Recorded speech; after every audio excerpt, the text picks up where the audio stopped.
24 KG 950 গ্রাম বস্তার ওজন সহ, তাই না? আপনার বস্তার ওয়েট যদি 100 গ্রামও ধরি, ঠিক আছে, তাইলে ওজন হওয়া উচিত ছিল হচ্ছে 25 কেজি 100 গ্রাম।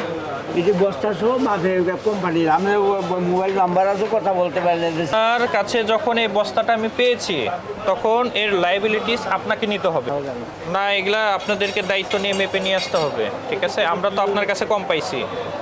আমরা নিজেরাও খাই, এই জন্য আর কি উপরে সাজা রাখছি যে যা লাগে, যারা ইয়ে করে দেখে নেয় যে খোলা আছে সেটা দেখে নেয়, যা পছন্দ হয় না। বাট এটা যে আপনি আইন ভঙ্গ করতেছেন, এটা কি আপনি জানেন?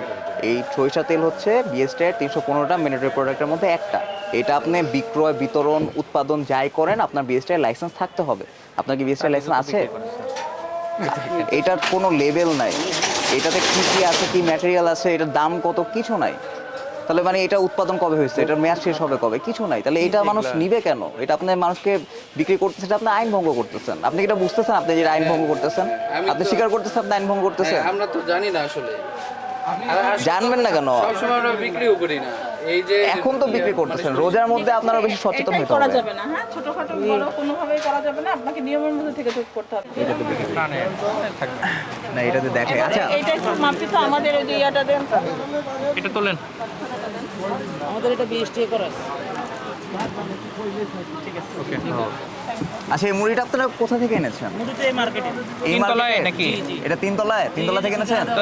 আচ্ছা ঠিক আছে, এটা আমরা দেখতেছি। দেখেন আমি আপনাকে একটু বলি, এই যে এটা আপনি কিনেছেন ঠিক না, এখানে দেখেন সুন্দর করে বিএসটি একটা লোগো দেওয়া আছে। মুড়ি কিন্তু বিএসটি ম্যান্ডেটরি প্রোডাক্ট। এটার কতটুকু ওজন, তার পাশে একটা বি মার্কেরও লাইসেন্স নেওয়া হয়েছে। এটা কি এরকম কিছু আছে? তার মানে এটা কি স্বাস্থ্যসম্মত বা মানসম্মত কিনা এটা কি আমার বোঝার কোনো উপায় আছে? না, তাহলে এগুলো আপনাদের দেখে নিতে হবে না? তাহলে অবশ্যই নেক্সট টাইম থেকে কেনার সময় কি করবেন, ওনাদের কাছে বিএসটিআই লাইসেন্স আছে নাকি সেই জিনিসটা যাচাই করবেন। ওকে, পারলে একটা কপি নিজের কাছে রাখবেন।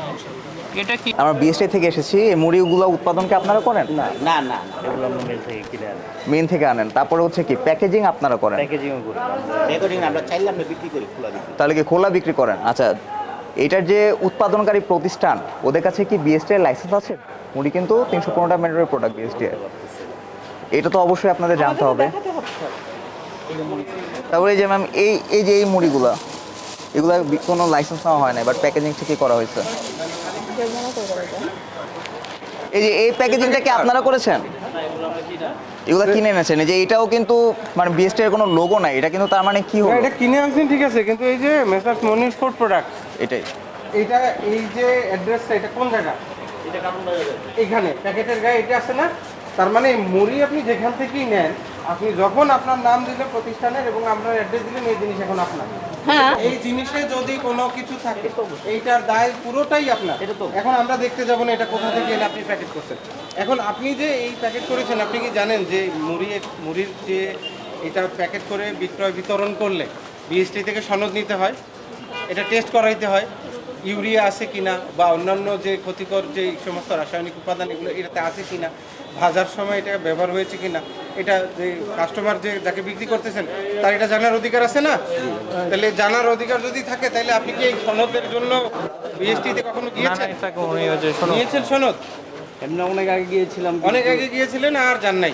কম্প্রোমাইজ এত করা যাবে না, আপনাকে এই জিনিসটা আগে টেস্ট করতে হবে, ল্যাবে টেস্ট করতে হবে আদৌ আপনার ইউরিয়ার পরিমাণ কতখানি ইউজ করে একটা পরিমাণ আছে, যা মনে হচ্ছে একটা ব্যবসার উদ্দেশ্যে, কারণ ব্যবসায়িক উদ্দেশ্যে যখন করে মানুষের হিতাহিত ইয়া থাকে না, তখন কি হয় যে আমার ব্যবসায়ী এখন রোজা আসছে, আমার ধরতে হবে মার্কেট, এই জন্য আমি হিউজ পরিমাণ ইউজ করলাম, কেমিক্যাল এমন ইউজ করলাম যেটা আসলে আমার মানুষের শরীরের খুবই ক্ষতি করলো।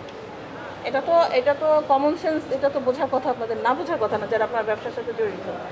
আর এর পরবর্তীতে আপনি ব্যবসা করতে হলে আপনাকে নিয়মের মধ্যে আসতে হবে।